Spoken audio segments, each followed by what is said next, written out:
আসসালামু আলাইকুম ওয়া রাহমাতুল্লাহ। গত ভিডিওতে আমরা যা দেখেছিলাম এটা হলো ডোনেশনের সমস্ত ফাংশনগুলো দেখেছিলাম, আর এর আগে যাবতকালে আমরা ক্লাস দেখেছি, টিচার স্টাফ দেখেছি, স্টুডেন্ট অ্যাটেন্ডেন্স ফি, এই সমস্ত কিছু আমাদের দেখা শেষ। তো আমরা আজকে যেটা দেখব সেটা হলো আমরা দেখব এক্সামের ফাংশনগুলো। এক্সামের ফাংশনগুলো কিভাবে কাজ করে। তো এর জন্য আমরা প্রথমে এক্সামে চলে যাব। এক্সামে চলে গেলে আমরা দেখব তিনটা ফাংশন আছে এক্সামের মধ্যে: সেমিস্টার, রেজাল্ট পাবলিশ, আর হলো রেজাল্ট। সেমিস্টার কি? আমরা সেমিস্টারে গেলে নতুন সেমিস্টার ক্রিয়েট করেন। সেমিস্টার জিনিসটা হইলো যেরকম আমরা যদি নর্মালি স্কুল কলেজ বা কওমি বা আলিয়া মাদ্রাসা এরকম যদি হয়, তাহলে ওইখানে first semester, second semester, third semester, বা first semester, second semester, final semester, ঠিক আছে, এরকম থাকে। আর হলো আপনার যদি আমরা আপনার কওমি মাদ্রাসায় থাকি, তাহলে ওই যে বার্ষিক একটা পরীক্ষা হতে পারে, কোনো কোনো জায়গায় ত্রৈমাসিক পরীক্ষা হয়, কোনো অর্ধবার্ষিক আর বার্ষিক দুইটা হয়। তো এইভাবে যে প্রতিষ্ঠানে যেভাবে এটা হয়, তারা ওইভাবেই সেমিস্টারটা ক্রিয়েট করে নিতে পারে। যদি যদি চায় first semester, second semester, third semester, তাহলে এখান থেকে নতুন সেমিস্টারে যে সে ক্রিয়েট করে নেবে যে ফার্স্ট সেমিস্টার। হ্যাঁ, আমরা দেখাই যে প্রথম সাময়িক পরীক্ষা, ঠিক আছে। তো সে ক্রিয়েট করে নিল প্রথম সাময়িক পরীক্ষা, ঠিক আছে। সে আবার এভাবে দ্বিতীয় সামরিক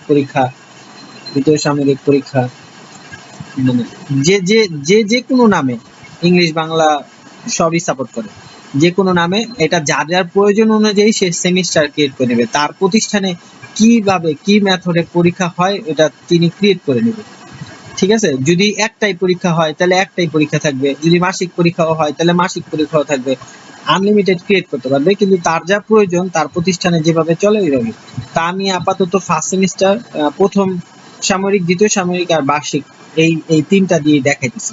প্রয়োজন যদি মাসিক পরীক্ষাও হইতে পারে, সাপ্তাহিকও হইতে পারে।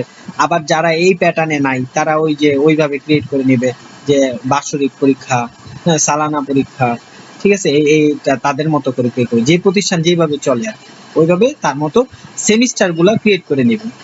যে এক্সাম নিবে, এক্সামের যে সেমিস্টার, যত সেমিস্টার আছে সেমিস্টার গুলো সে ক্রিয়েট করে নেবে। তো আমরা এটা মোটামুটি বুঝলাম। এখানে যদি কখনো এডিট করার প্রয়োজন হয়, কোনো কিছু ভুল হলে, তাহলে এডিটে যে সে এডিট করে নিতে পারে, ঠিক আছে। আচ্ছা, তা আমি বুঝাইতে পারলাম। আমি একটা বুঝাই, ধরেন যে কেউ এই প্যাটার্নে নাই, শুধু সালানা পরীক্ষা হয় বা এরকম, তো সে সালানা পরীক্ষার মধ্যে সে ই করে নেবে, সালানা পরীক্ষা তার প্যাটার্ন সে সালানা থাকবে, এগুলা থাকবে না, ঠিক আছে। বা অর্ধবার্ষিক আর সালানা এরকম থাকবে, ঠিক আছে। আর যাদের আছে তাদের তো এইভাবে। তা আমি মোটামুটি এখন দেখাতে চেয়েছি এইটাই, যেটা সবচেয়ে বেশি থাকে ওটাই, তিনটা পরীক্ষা। আচ্ছা, এখান থেকে আমরা সেমিস্টার ক্রিয়েট করে নিব, ঠিক আছে। তাহলে বোঝা যাবে আমাদের প্রতি ইয়ারে এই কয়টা সেমিস্টারের পরীক্ষা হয়। তো এখান থেকে আমার আর কোনো কাজ নাই, আমাদের কাজ শেষ। তো আমরা এখন আবার এক্সামে চলে যাব। এক্সামে দ্বিতীয় অপশন রেজাল্ট পাবলিশড। তো আমাদের যখন একটা পরীক্ষা শেষ হবে তখন আমরা কিভাবে রেজাল্টটা পাবলিশ করব এটা আমরা দেখব। তো পাবলিশ করার জন্য রেজাল্ট পাবলিশে আমরা যাব। যাওয়ার পরে আমরা দেখতে পারবো এখানে রেজাল্টের তালিকা। এই পর্যন্ত একটাও রেজাল্ট পাবলিশ হয় না, এর জন্য কোনো তথ্য পাওয়া যায়নি, যেহেতু সফটওয়্যারটা আমি দেখাইতেছি। তো এই ক্ষেত্রে এখন আমি একটা নতুন রেজাল্ট পাবলিশ করব। তো আমি যখন নতুন রেজাল্ট পাবলিশে ক্লিক করব, সাথে সাথে দেখাবে যে আমি কোন মাদ্রাসার রেজাল্টটা পাবলিশ করব। যেহেতু শুরু থেকে আমরা একটা মাদ্রাসা এটা এন্ট্রি করা, তাই একটাই দেখা যাচ্ছে ইসাকুল উলুম মাদ্রাসা।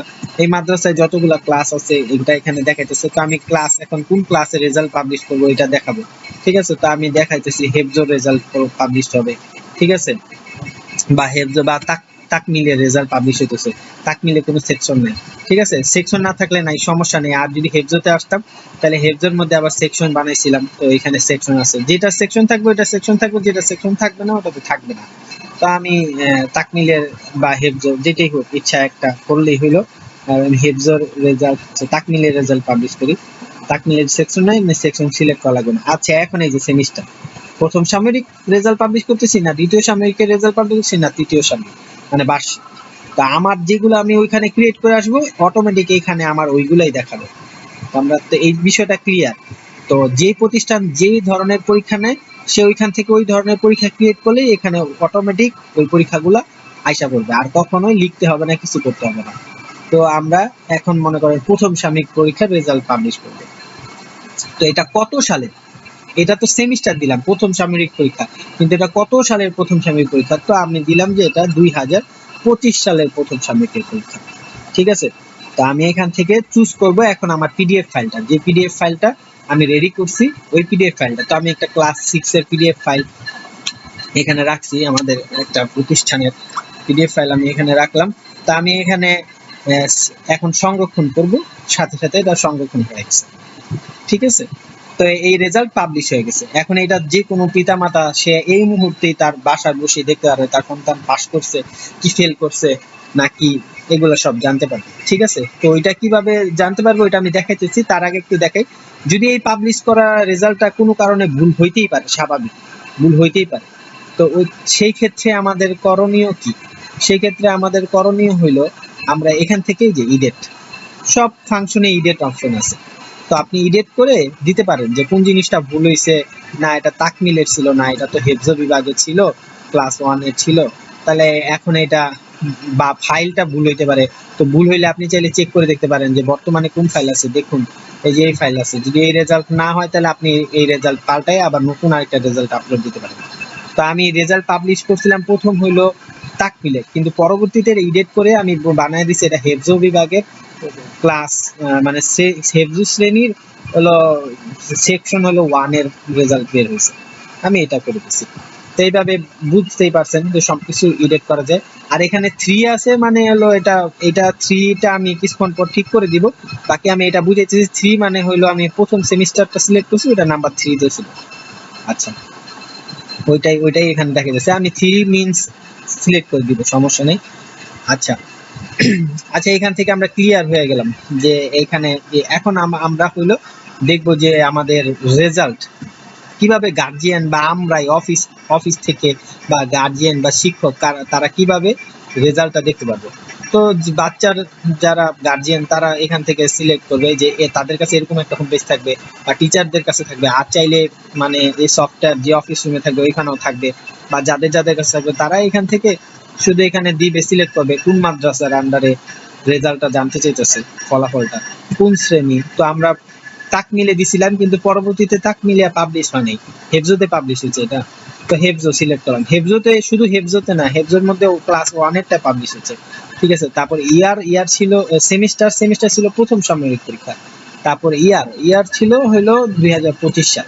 এখানেও ইয়ার অটোমেটিক দেখাবে যে কি কত সালের পাবলিশ হয়েছে, এখানে সাজেস্ট করতে থাকবে। ঠিক আছে, এখানে সাজেস্ট করতে থাকবে কত সালে পাবলিশ হয়েছে। তো এখানে 2025 সালের রেজাল্ট পাবলিশ আছে, তারপর 26 করলে 26 থাকবে, 27 করলে 27 থাকবে।